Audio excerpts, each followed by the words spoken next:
So, comic book inking in 5 minutes or less.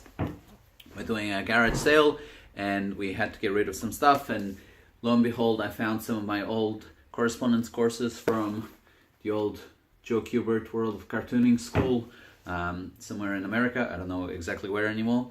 And this is mostly part of my old life, but it's still something that I value a lot and learned a lot out of and get really excited about because it's comic books, and you know I still love comic books. So comic book inking. What is comic book inking? Comic book inking is when you take the pencil work from a penciler who has done it for comic books and translated into a medium that technology found it easier to reproduce.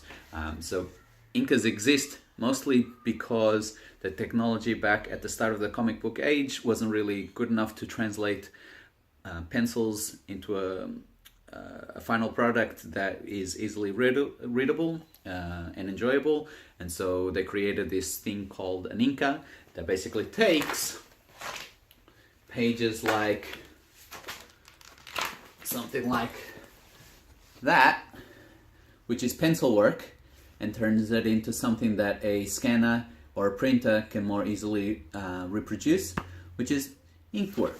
The kind of effects that as an inker you would need to practice would be something along those lines to delineate the differences between rocks, water, wood, smoke, grass, ghosts, humans, trolls, whatever you want to draw.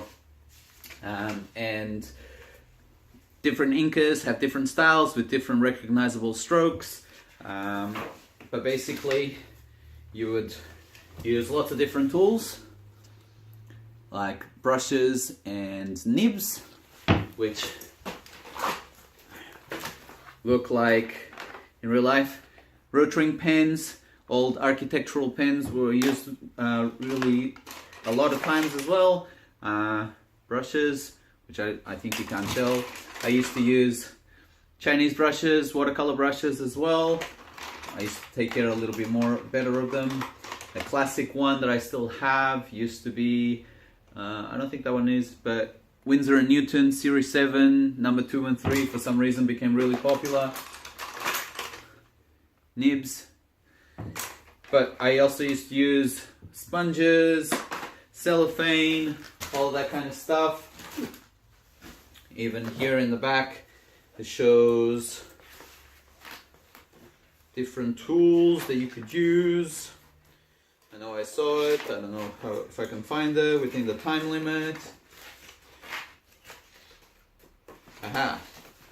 So lots of different tools that you can use: rubbers, old toothbrushes, pen and ink, old cloths for explosions, cellophane for marble, and lots of other different stuff. So depending on how it works, you can put it into just classic colored work, or it can just be black and white.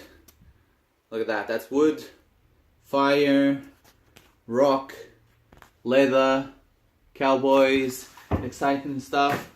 Eventually technology turned into digital, so an old Wacom tablet that you would connect to a screen to try to do your work, or something these days which is actually directly onto the screen like a Surface Pro does the work these days.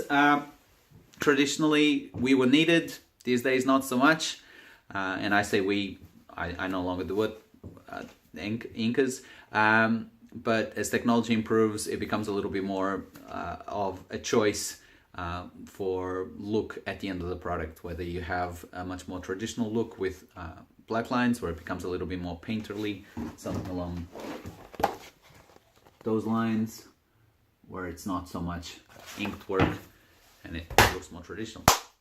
Any questions there? You can ask me. I'm always happy to talk about inking and comic books.